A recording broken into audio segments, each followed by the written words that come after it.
Hey everyone, Wolf Lord Rho here. Today we're discussing the diplomacy of Abaddon, War Master of Chaos. General spoiler warning to begin, as the events we're discussing today are from across the Warhammer 40k universe, as well as a specific spoiler for the short story Black Iron by Graeme Lyon.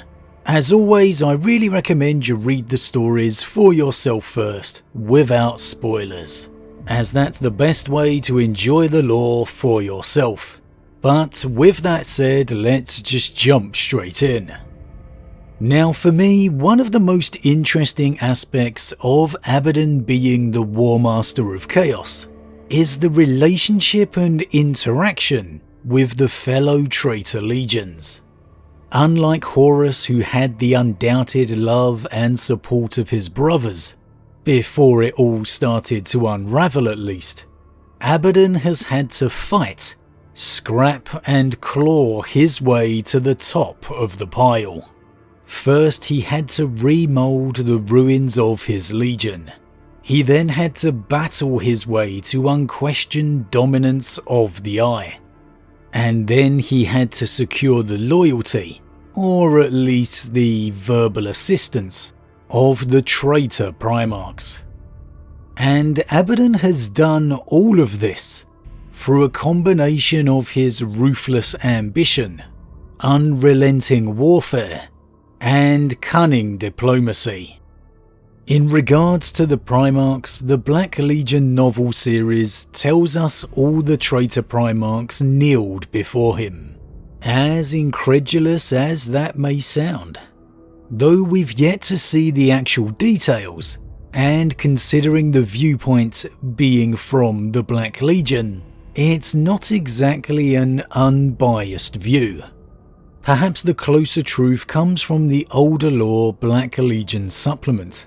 There we were told of each of Abaddon's meetings with the Primarchs, in his quest to seek their aid. With Angron he defeated the Primarch's demonic champions, gaining the favour of Khorne.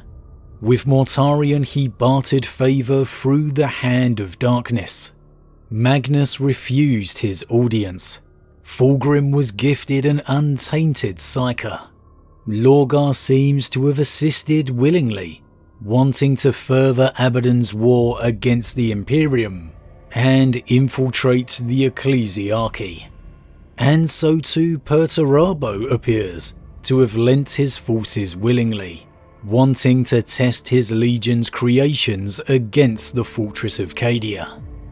Now, we know this is going to evolve and outright change in some cases, as it appears likely to do with Magnus, but it shows the smartness of Abaddon in regards to using diplomacy when he needs to.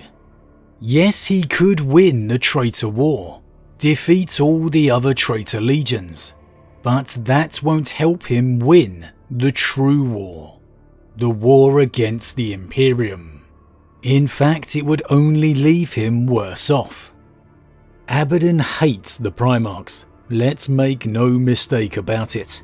However, he knows he needs their legions, and so he does what he needs to do to secure their assistance.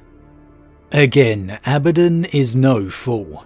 He knows the traitor legions are still just as likely to fight each other as anyone else. Warband skirmishes are constant and frequent. However, the Primarchs, for all their flaws, still can unite their sons. And so they are a necessary courtship, a necessary tool. Abaddon will play Uniter when he has to, for the good of the war against the Imperium. But he is still a master manipulator, and if the opportunity arises to undermine the strength of another traitor legion to his benefit, well, he may be the War Master, but he will take it gladly. And my favourite example of this actually comes from what I think is a relatively unknown short story called Black Iron by Graeme Lyon. I've said before and I'll say it a million more times, short stories really do provide some absolutely great bits of lore information, and they really are worth checking out. Now there's one specific part of the story I wanted to focus on today. It's very brief, just a few lines, but something that really showcased an aspect of Abaddon that gets far too often overlooked for my mind. In the story, Abaddon is approached by a disgruntled warsmith, a still to that point loyal member of the Iron Warriors. And we're not told exactly how this meeting was arranged, but we do know Abaddon has chosen the location of a Dark Mechanicum Forge world within the Eye of Terror, and it's safe to assume this takes place before the fall of Cadia. Now it's the manner in which Abaddon conducts himself here which I find particularly interesting. He doesn't pass himself off as an almighty warmaster, someone demanding obedience, although that fact is inescapable.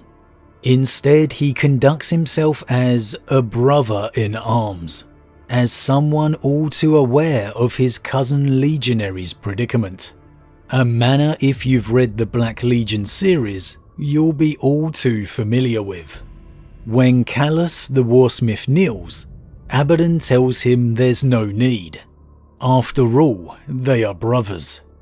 And Callus senses a test behind the words, so he's not too quick to get up.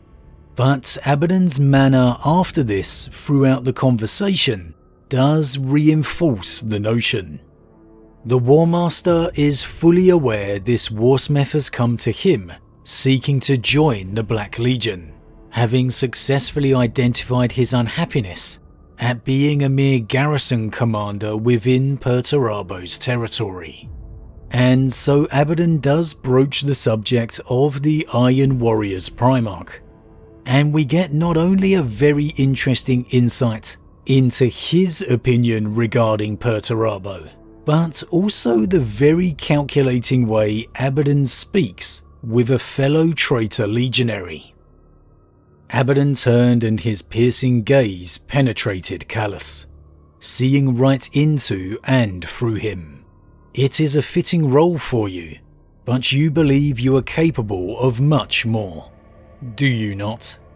And that is why you are here. Yes, Lord Abaddon, the Warsmith replied, holding the Warmaster's gaze, though he longed to look away. Abaddon smiled. Yes, I agree, Callus. You will achieve more. Much more. He turned away again. Do you wish to serve me, son of Olympia? Do you wish to join my Black Legion? I do, Lord Abaddon, and my warriors with me. Nearly 1,000 Iron Warriors stand by my side. They are tested and true, and ready to swear oaths to the Black Legion and serve you in all things. Does Perturabo know you are here? No, my lord. The Primarch does not concern himself overmuch with the world beyond his tower these days. No, said Abaddon.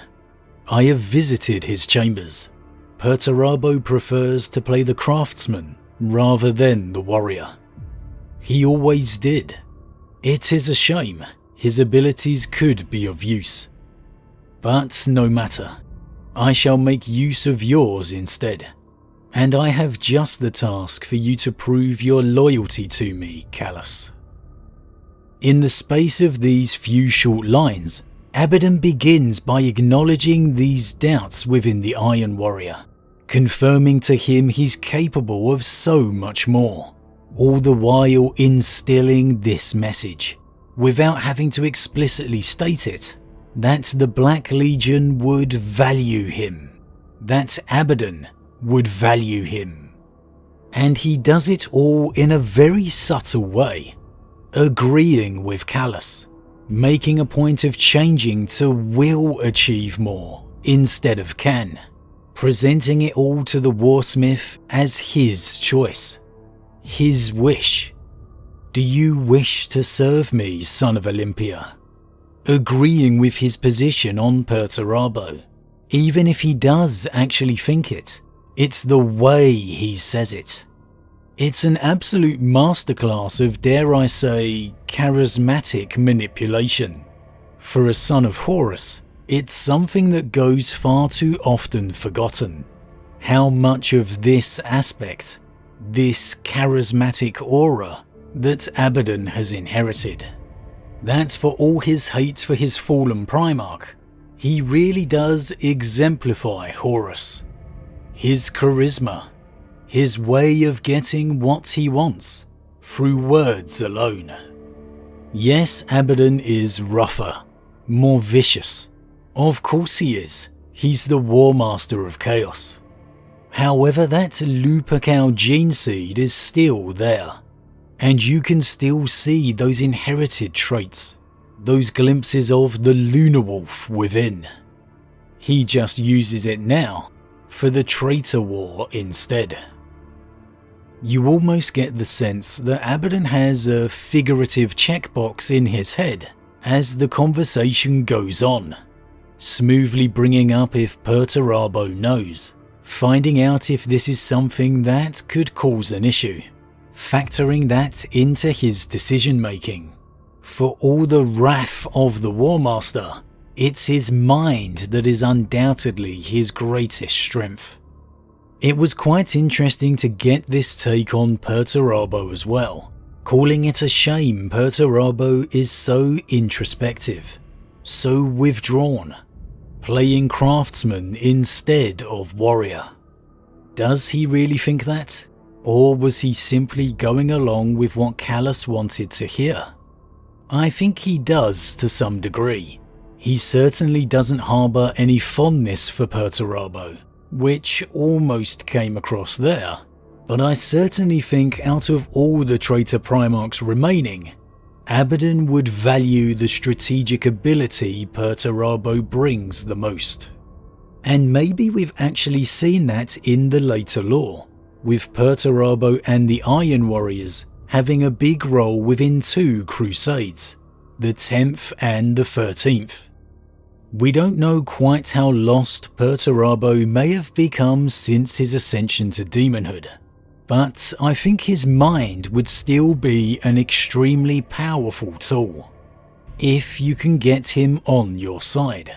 Probably a good reason Abaddon was checking he wasn't aware of this, taking 1,000 of his warriors.